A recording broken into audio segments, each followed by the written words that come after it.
Aman Benson. Le journal des stratèges. Boris Kalt.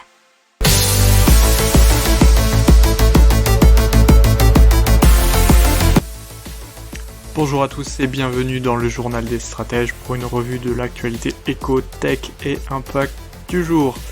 Avec à la une Atoll et ABI qui s'associent pour faciliter la lecture aux dyslexiques.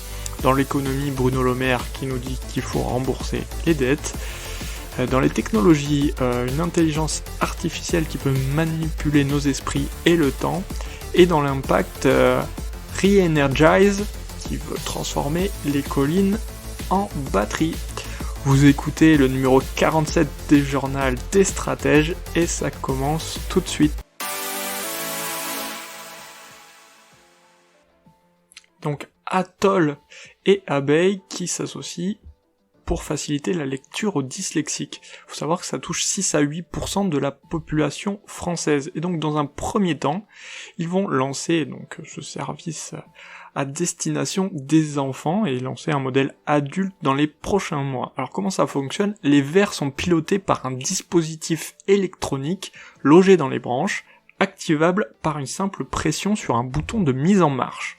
La lunette se connecte alors à une application smartphone en Bluetooth qui guide l'utilisateur dans le paramétrage de l'excellence. Alors, la conséquence, c'est que les lettres se détachent mieux, les lignes se séparent et la lecture devient plus facile avec moins d'efforts. Et il y a également possibilité d'intégrer un clip pour une mise à la vue en cas de correction visuelle. Un petit mot sur Bruno Le Maire et ses paroles sur la dette, qui nous dit qu'effectivement une dette ça se rembourse, et il nous dit surtout que si vous voulez que les gens continuent à vous prêter de l'argent, il faut leur donner une garantie, et la seule, c'est que vous les rembourserez, ce qui paraît assez logique.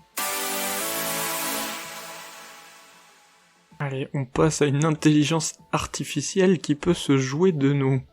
Alors, il faut savoir que des chercheurs australiens ont mené plusieurs expériences avec une intelligence artificielle. Et qu'est-ce que ça a donné ?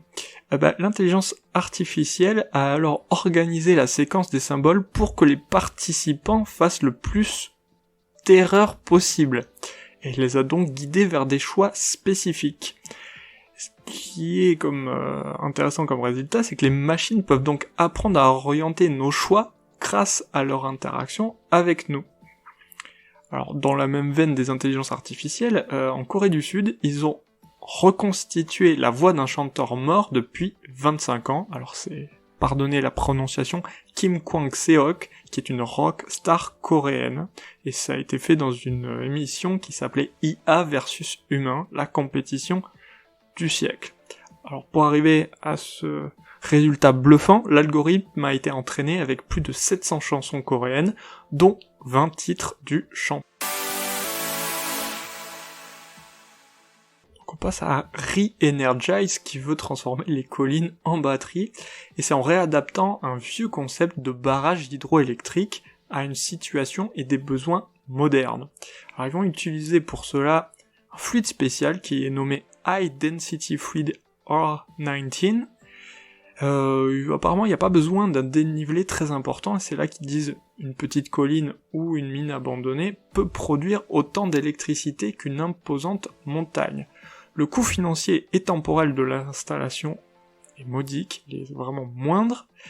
En lieu et place d'un grand barrage et de ses retenues, le creusage de 2 réservoirs de la taille de piscine olympique est suffisant, et le tout peut se faire en quelques mois. Apparemment, selon les dires de Re-Energize, l'installation de 700 de ces unités pourrait être sous-traitée à des entreprises spécialisées dans ce genre de très grosses œuvres, et ça offrirait au Royaume-Uni, et à ses grandes ambitions pour le renouvelable, 7 gigawatts de stockage sur un besoin qui pourrait être de 13. Voilà, c'est tout pour aujourd'hui, je vous souhaite une excellente journée, et je vous dis à demain, ciao.